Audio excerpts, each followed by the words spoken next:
1 2 3 4 5 6 7 8 9 9 9 हाथ काट कर रखूंगा ये राम समझ आ जाए तो।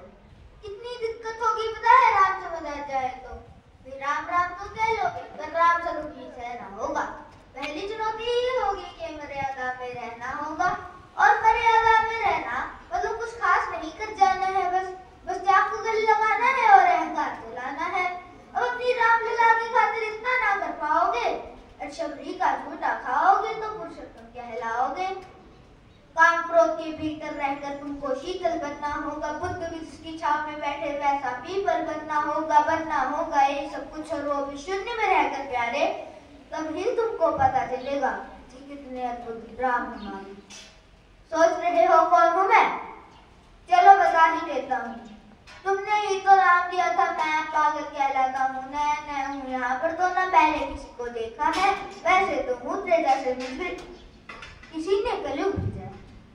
फिर बात वहां तक फैल गई है कि यहाँ कुछ तो मंगल होने को है। ये भारत हुए रात में सुना है राम जी आने को है। बड़े भाग्यशाली हो तुम सब। नहीं वहां तो सब ये कहते हैं कि हम तो राम राज्य में रहते थे पर सब में राम रहते हैं। यानी तुम सब में राम का अंश छुपा है। नहीं मतलब वो तुम में आते हैं रहने। अब सच्ची हो या गलत खबर, और अगर सच्ची हो तो क्या कहने। तो सबको राम पता ही होगा, घर के बड़ों ने बताया होगा। तो बताओ क्या है राम?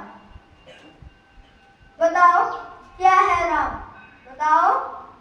अरे पता है तुमको क्या है राम? यह हाथ धनुष तरकश में बाण, या वन में जिन्होंने किया गुजरा, या फिर कैसे रावण मारा लक्ष्मण जिनको कहते भैया, जिनकी पत्नी सीता मैया। फिर ये तो हो गई वही कहानी, एक था राजा एक थी रानी। क्या सच में तुमको राम पता है? या वो भी आकर हम बताए। बड़े दिनों से हूँ यहाँ पर, सब कुछ देख रहा हूँ। कब से प्रभु से मिलने आया था मैं, उन्हें छोड़कर मिला हूँ सबसे। एक बात कहूँ अगर बुरा ना माना, नहीं तुम तुरंत ही क्रोधित हो जाते हो। पूरी बात तो सुनते भी सीधे घर पर आ जाते हो कि तुम लोगों के नाम जपो में पहले सा आराम नहीं। कि तुम लोगों के नाम जपो में पहले सा आराम नहीं। जबरदस्ती की जय श्री राम में सब कुछ है बस राम। ये राजनीति का दाया बाया जितना मर्जी खेलो तुम। दाया बाया अरे दाया बाया ये तुम्हारी वर्तमान प्रादेशिक भाषा में क्या कहते हैं उसे? हाँ वो लेफ्ट एंड राइट।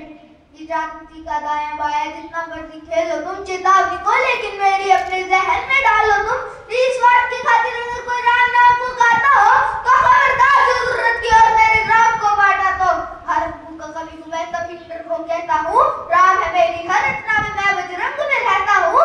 भारत की नहीं है कविताएं और सत्य हमारी बातों में, कभी कलम हमारी की और सत्य हमारे हाथों में। तो सोच समझ कर राम कहो तुम। ये बस आदेश का नारा नहीं, जब तक राम हृदय में नहीं तुमने राम पुकारा नहीं। राम कृष्ण की प्रतिभा पर पहले भी कड़े सवाल हुए। लंका और ये कुरुक्षेत्र यूं ही नहीं थे लाल हुए। अरे प्रसन्न हंसना भी है और पल पल रोना भी है राम। सब कुछ पाना भी है और सब पाकर खोना भी है राम। ब्रह्मा जी के कुल से होकर जो जंगल में सोए हो, जो अपनी जीत का आशीष और रावण की मौत में रोए हो, शिव जी जिनकी सेवा खातिर मारुत रूप में आ जाए, शेषनाग खुद लक्ष्मण बनकर जिनके रक्षक हो जाए, और तुम लोग अगर क्रोध अहंकार छल कपट सीने से लगाकर सो जाओगे तो कैसे भक्त बनोगे उनके, कैसे राम समझ पाओगे? कौन क्या है पता नहीं, और शिव जी का वरदान चाहिए, ब्रह्म से हनुमान चाहिए। भगवा क्या है क्या ही पता, लहराना सबको होता है, पर भगवा क्या है वो जाने जो भगवा और के सोता है। राम से मिलना है ना तुमको? निश्चित मंदिर जाना होगा, पर उससे पहले भीतर जा संग अपने राम को बुलाना होगा। जय श्री राम। और हाँ, अवधपुरी का उत्सव है, सब खूब मनाना। मेरे प्रभु है आने वाले,